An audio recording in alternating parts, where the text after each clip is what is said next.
সালামু আলাইকুম। Food delivery কাজের জন্য অনেকেই আমার কাছে ভিসা খোঁজ করেন, আবার অনেক ট্রাভেল এজেন্সি আমাকে অনেক সময় মেসেজ করেন, ভাই আপনি তো যে অফিসে আছেন সেই অফিসের ফুড ডেলিভারি কাজের ভিসা কেন দিচ্ছেন না, বা দিলে আমরা হয়তো বিক্রি করে দিতাম।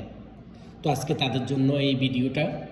সর্বপ্রথম আমি ট্রাভেল এজেন্সিকে একটু সাইডে রাখলাম, আমি সাধারণ যে মানুষ তাদের জন্য এই ভিডিওটা। যদি কেউ ডাইরেক্টলি এই সৌদি আরবের কোম্পানিতে আসি কোম্পানির কাজ করবেন, সেটা হচ্ছে ফুড ডেলিভারি কাজ, তাহলে এই ভিডিওটাতে দেওয়া যে নাম্বারটি, মানে আমি যে নাম্বারটা দিছি এই নাম্বারে আপনি এখন যোগাযোগ করেন। ভিসা আছে অ্যাভেলেবেল, বেতন, থাকার সুবিধা, আরও কী সুযোগ আপনি পাবেন সেটা আমি হোয়াটসঅ্যাপে আপনাকে সুন্দর করে জানিয়ে দেব। ভিসার দাম কত টাকা নেব, A to Z সব কিছু আমি কিন্তু আপনাকে হোয়াটসঅ্যাপে জানিয়ে দিব।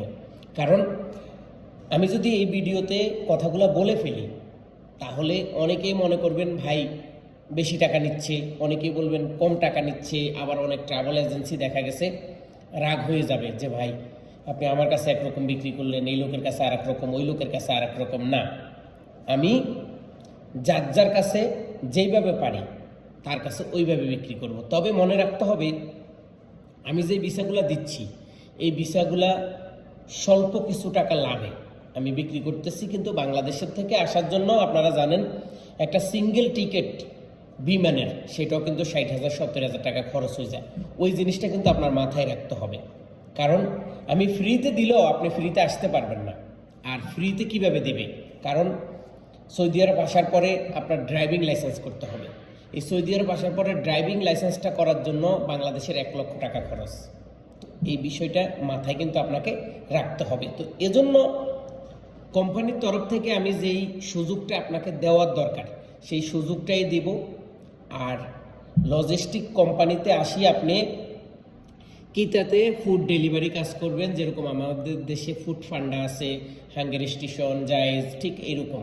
আপনি যদি এই বিষয়ে আরও কিছু জানতে চান তাহলে আপনি ইউটিউবে সার্চ করতে পারেন যে সৌদি আরবে ফুড ডেলিভারি কাজ কেমন বা কী আসে বিষয়। দেখেন, কষ্ট করলে মিষ্টি খাওয়া যায়, পরিশ্রম করলে ইনকাম করা যায়।